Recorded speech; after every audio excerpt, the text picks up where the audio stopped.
को मिल रहा है तो लोग कई जो है ना वो बैठने का नाम ही नहीं देते रहे, हमें खड़े खड़े सुनेंगे।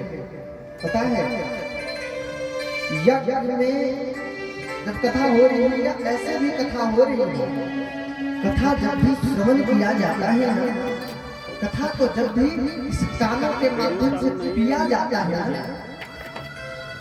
तो बात निवेदन करें, कथा कोई वक्तव्य नहीं है, किसी का भाषण नहीं है कि हम खड़े होकर सुने। कथा कोई भाषण नहीं है, कथा क्या है? साक्षात भगवान की वाणी स्वरूप है, वाणी स्वरूप है कथा। और जो व्यक्ति कथा का खड़ा होकर के श्रवण करता है अगले जन्म में वृक्ष बनता है।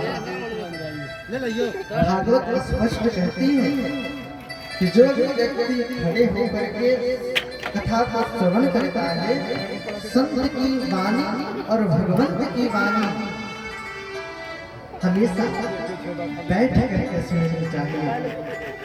उनके सामने बैठ के तब श्रवण करेंगे, तब जाकर के यहाँ समझ में आता है। ये औषधि है, भागवत कथा राम कथा औषधि है। बशर्ते इसको पीने के लिए कान की आवश्यकता पड़ती है, इसको कानों से पिया जाता है, मुख से नहीं पिया जाता है।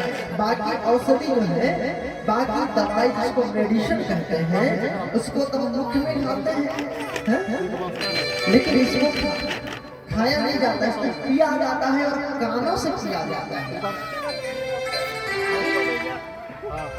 और कानों से जब हम कथा पीते हैं ना, तो हमारे जीवन में जितनी थकावट होती है, जितनी भी अकर्म होते हैं, जितने भी हमने सूक्ष्म काम किए हुए होते हैं, वो सारे खत्म हो जाते हैं। जैसे शरीर को धोने के लिए हम साबुन का इस्तेमाल करते हैं।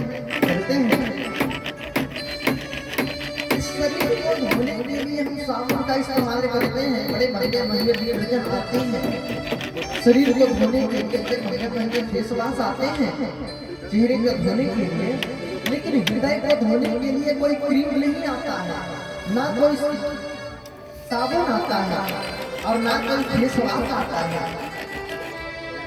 इसको पवित्र करने के लिए क्या काम आता है? एक ही काम आता है।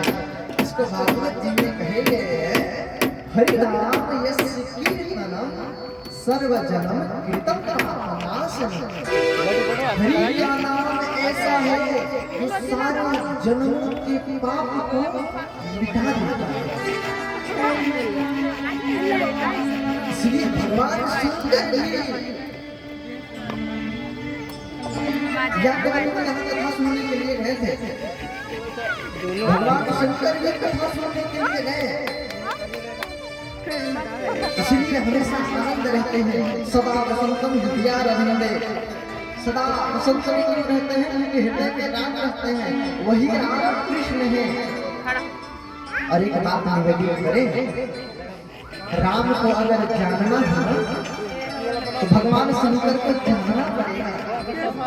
बिन सिर जान जान ही राम, राम जान बिन कृष्ण न जान। आज बहुत ऐसे हैं जो शिव चर्चा में जाते हैं, शिव